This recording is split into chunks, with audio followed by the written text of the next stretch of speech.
Tendance mon ami, chaque soir en ouverture de Smart Bourse, nous retrouvons Pauline Gratel qui vous apporte les infos clés du jour sur les marchés. Bonsoir Pauline. Palantir, donc à la une, qui a publié une excellente copie hier, mais dont la valorisation commence à soulever, c'est un minimum, des interrogations. Oui, Palantir pèse 500 milliards de dollars en bourse avec des niveaux de valorisation qui défient la loi de la gravité.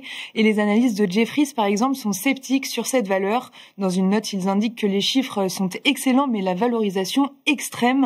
Nous pensons que le rapport risque-rendement à 83 fois le chiffre d'affaires est défavorable et nous préférons investir dans l'IA d'autres façons. Bon, concernant la publication de Palantir, pas grand-chose à dire, Pauline. Le groupe dépasse les attentes sur tous les points.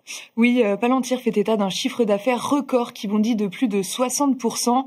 Les recettes américaines progressent de près de 80% et les revenus commerciaux américains bondissent de plus de 120% sur un an au troisième trimestre. Enfin, les objectifs sont relevés. L'action qui bondit de 175% depuis le début de l'année et de 300% sur un an plonge de 9% à l'ouverture. Ce soir, on attend aussi la publication d'AMD après la clôture des marchés. Bon, ces interrogations autour de la valorisation de Palantir se diffusent à travers tous les marchés et pèsent sur les grands indices actions aujourd'hui. Oui, ils étaient tirés par la thématique IA depuis des semaines, mais aujourd'hui, la tendance est rouge partout et Palantir a semé le doute sur les marchés, comme on l'évoquait. Sur le repli des indices en Europe, le DAX et le CAC 40 cèdent plus de 1% avec un CAC 40 autour de 8000 points.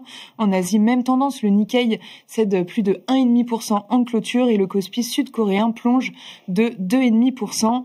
Aux États-Unis, les grands indices ont ouvert en repli de plus de 1% pour le Nasdaq. À part les résultats de Palantir, quelles sont les autres publications qui étaient suivies sur le marché américain, Pauline ? On a regardé les résultats de Uber qui fait état d'un chiffre d'affaires en hausse de 20% au troisième trimestre. C'est supérieur aux attentes. En revanche, la prévision de bénéfices ajustés pour le quatrième trimestre est inférieure aux attentes. Le titre plonge de 8%.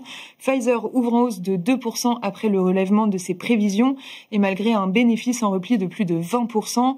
Spotify enfin est en léger repli après une performance pourtant solide au troisième trimestre. En France, Edenred ne parvient pas à convaincre. Lors d'une journée investisseur, Edenred a dévoilé ses objectifs financiers et présenté son nouveau plan stratégique. La prévision de la croissance de l'EBITDA à horizon 2028 est inférieure aux attentes des analystes.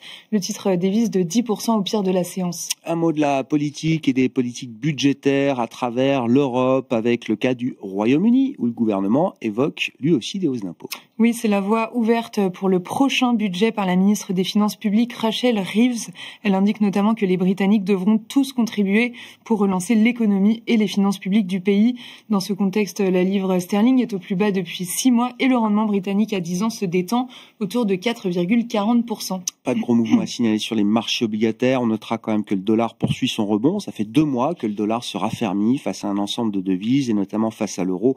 L'euro-dollar qui est passé aujourd'hui sous le niveau de 1,15. Quel sera le programme de demain sur les marchés pour les investisseurs, Pauline ? Du côté des résultats, demain, on attend ceux de Novo Nordisk, McDo, Arm et Qualcomm. Côté macro, les investisseurs prendront connaissance des PMI Services en zone euro pour le mois d'octobre et aussi de l'ISM Service américain pour le même mois.